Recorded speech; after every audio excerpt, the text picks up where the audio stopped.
Hey there, this is video 20 out of 90. Feel like I'm really making progress.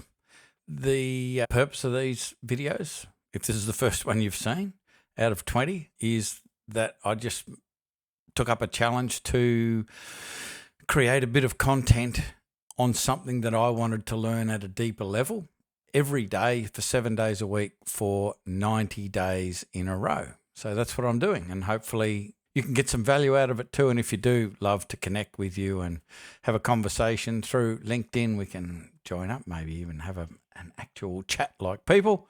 If any of this makes sense and you want to dive more deeply into it. So this particular video, I just want to unpack the concept of buying back time. And so in black belt, and this is all stolen, by the way, from Mike Michalowicz, who's a good friend of mine. He wrote Profit First, but he's written another dozen books as well, and one of them was Fix This Next. And in Fix This, it's hard to say 10 times really fast. Fix This Next. In the book, we'll just call it the book, he talks about the business priority pyramid. And it's basically a 5-level pyramid, and it's the same principle as the hierarchy of human needs, Abraham Maslow's hierarchy of human needs, where it starts off with air, water, food, and then it moves into safety, and then it moves into connection, and so forth. And the whole idea of the hierarchy of human needs is that if we're drowning, if we can't breathe, we're not all of that's concerned about safety. If we're absolutely starving to death or dying of thirst, we're not that concerned about safety. But once all of those needs are taken care of, we're more concerned about safety. So effectively, it's saying there are these hierarchy of needs, and this one, the base one, needs to be taken care of before you worry about the next one, before you worry about the next one. That's Abraham Maslow's hierarchy of human needs. But what Mike did is he created the hierarchy of business needs, which he calls the business priority pyramid.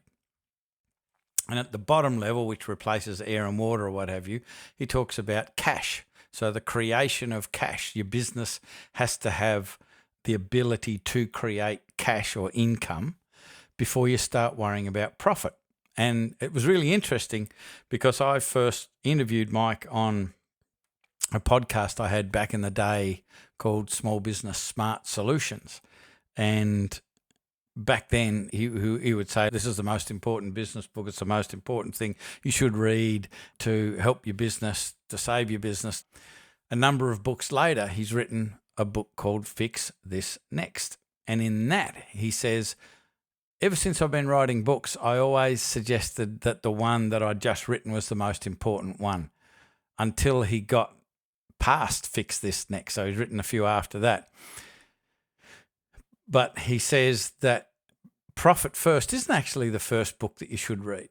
Fix This Next is the first book that you should read so you can understand the hierarchy of things that you need to work on.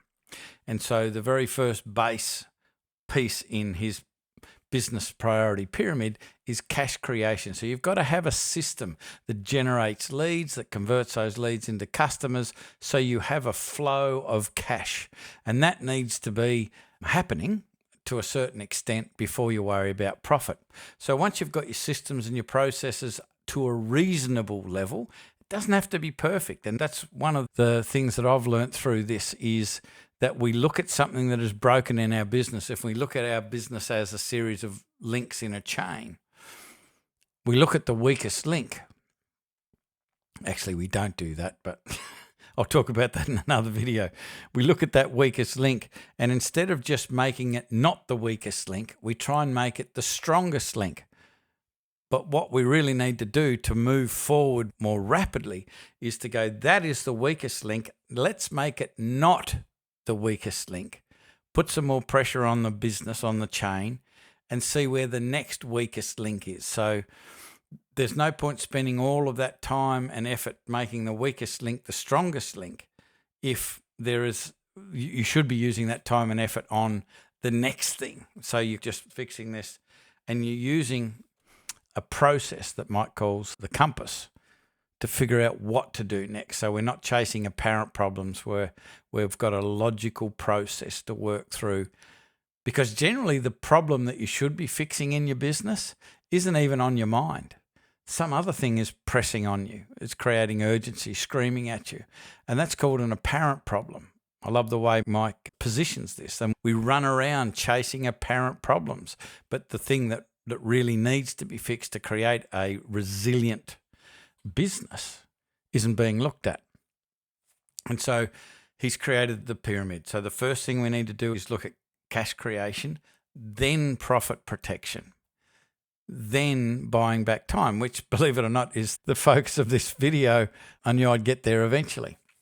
But I just wanted to lay the foundation, because it's not, people will think, I need this system, I need this CRM, I need this automation, I need this blah, blah, blah, blah, blah, so I can get more time freedom. But you need to do things in order. You got to make sure that your cash creation systems are somewhat resilient, and then you have a profit protection process that you're following. And then part of the profit, if you understand the proper profit first system, there are multiple bank accounts, and it's a bank account accounting system to help you make better decisions. It's absolutely brilliant. But what we suggest is that you have another account that is for buying back time specifically. So it's really like your grandma's old envelope system or jam jar system, where she'd put some in for housekeeping, some for clothes, some for travel. It's no more complicated than that, but it's for your business. And it helps you manage things rather than getting out of control financially. And so you need to have a buyback time account, and you use that account to buy back time. So when that account gets to a certain level, you can afford that bit of software, you can then go get it. When that buyback time gets to an account gets to a level where you can afford a virtual assistant, then you can go get it. But don't fall into the trap of thinking that I need to spend money in these areas so I can be free. Because there are many things you can do way before you start spending money on tools and VAs and platforms and all of that, so you can be far more productive. And teach our guys a thing called a personal success ritual. Part of that is a prioritized daily action list. I'll be unpacking that in future videos. But having some tools and a different mindset can make you significantly more effective before you need to start spending money and adding extra expense to your business because you think you're so under the pump. You're under the pump because you're disorganized, don't have a plan, don't know how to prioritize, and haven't got the right mindset. If you get that right first, then you've got a bank account that is designed for buying back time.